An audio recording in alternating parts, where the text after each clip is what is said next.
સંતો અને ગુરુ લોકો તો એક ભક્તિ માર્ગ છે, બરાબર? એ તો એક આખું એક સિસ્ટમ છે આખી અલગ. બધાય ભક્તિ માર્ગની અંદર આવે એવું નથી હોતું, પણ મા બાપ તો છે ને. રામચરિત માનસની બીજી ચોપાઈમાં તુલસીદાસ બાબાએ ચોખ્ખા શબ્દ લખી નાખ્યું, એમને પણ જ્ઞાન થયું. સંતની સંગતમાં ગયા ગંગાના કિનારે, પછી જે એમને જ્ઞાન થયું એટલે એમણે લખ્યું, ભવાની શંકરો શ્રદ્ધા વિશ્વાસ રૂપેણો યાભ્યા વિનાના પશ્યંતી.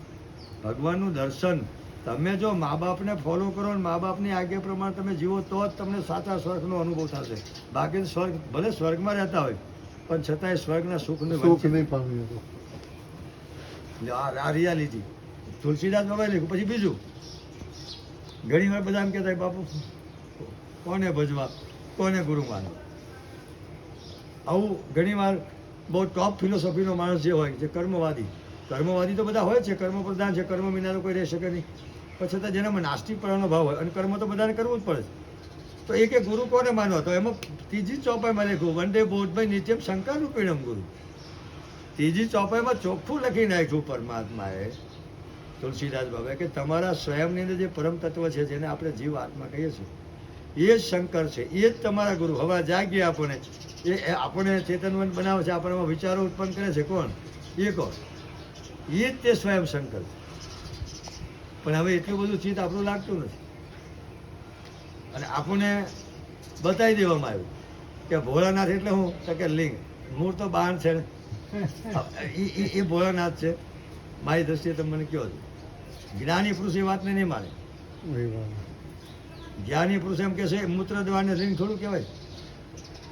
છતાં આપણે એના આકાર સ્વરૂપને લઈ, એના માધ્યમથી, એના ઉપયોગથી તમારું મારું શરીર બને છે, એવું અનુભવ કર્યા પછી માણસને નક્કી થયું એટલે એનો આકાર બનાવી દીધો કે આવો શંકર છે. સમજ્યા કે નહીં? નહીં તો લિંગાષ્ટકને તમે વાંચો અને પ્રાણાયામ શક્તિ પાવીને ઉભા રહ્યો તો દ્રષ્ટિ છે ને એ જ લિંગ છે.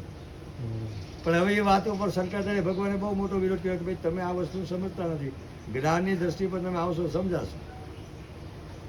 પછી બીજું, આપણી માનસિકતા કેટલી ખરાબ છે એ તમે જુઓ, કેટલી ખરાબ માનસિકતા એ તમને માણસની. માણસને જ્ઞાન નથી ને એટલે એની માનસિકતા માણસની ખરાબ છે. કઈ દ્રષ્ટિએ તમને?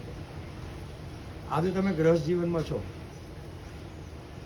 હું ગ્રહસ્થમાં નથી, હું પણ જીવી રહ્યો છું અને તમે પણ જીવી રહ્યા. એટલે તમે એવું જ વિચારો કે હું આમાં છું એટલે આમાં જ આને આવું જ જીવવું પડશે.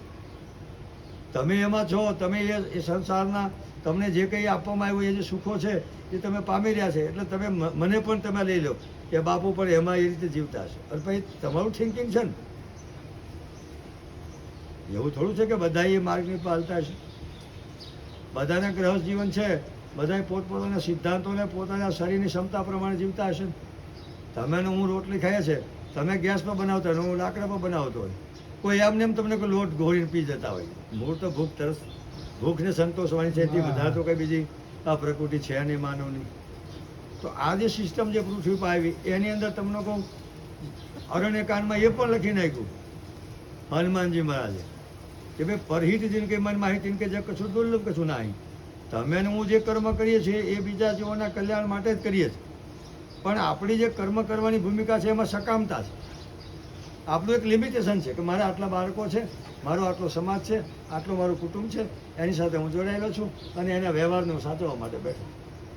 કોઈ એમ કીધું કે મારો માસીનો દીકરો નથી થતો, એને કોઈ કીધું તું ઘઉં લઈ જજો, નહીં, કેમ એને ના કીધું?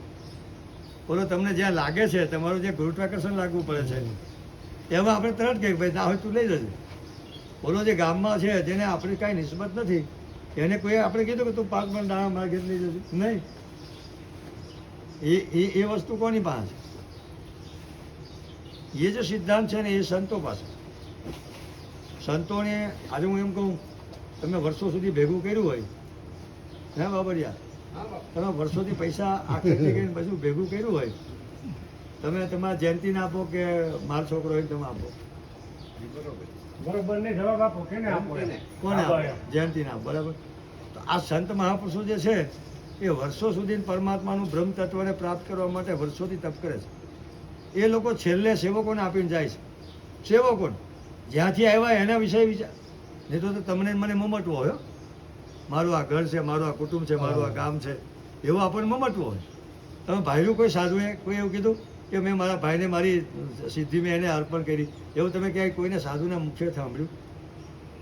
એને એક જે બ્રહ્માંડ આપવામાં આવ્યું એટલે એક જ્ઞાની પુરુષ થયા. એટલે એમણે વિચાર્યું કે ભાઈ અમને અવતાર મળ્યો, આ અવતારમાં અમને જે સેવકો મળ્યા એ જ અમારા દીકરા દીકરીઓ છે. એટલે એની ઉપર જ એ પોતાનો પ્રાણ મૂકી દે છે અને પોતાના ભક્તોનું કલ્યાણ કરે છે. લ્યો, તો આ કેટલું અંતર છે? સકામ ભક્તિ ને નિષ્કામ ભક્તિમાં અંતર કેટલું? એ તો બધા પૃથ્વીની ઉપર, સાધુ પુરુષો પૃથ્વી ઉપર જ છે અને તમે પણ પૃથ્વી ઉપર જ છો. તમે સ્વર્ગલોકમાં રહો છો, સંતો તપોલોકમાં રહે છે. તમે સ્વર્ગલોકની અંદર રહીને ઇન્દ્રલોકને પામો છો. સંતો તપોલોકમાં રહે અને ઇન્દ્રલોકમાં જાય છે. કે ભાઈ આપણી આંખ છે એ શેના માટે છે? કાન જે આપણને આપ્યો છે શેના માટે આપ્યો છે? આપણને જીભ આપી શેના માટે આપી છે?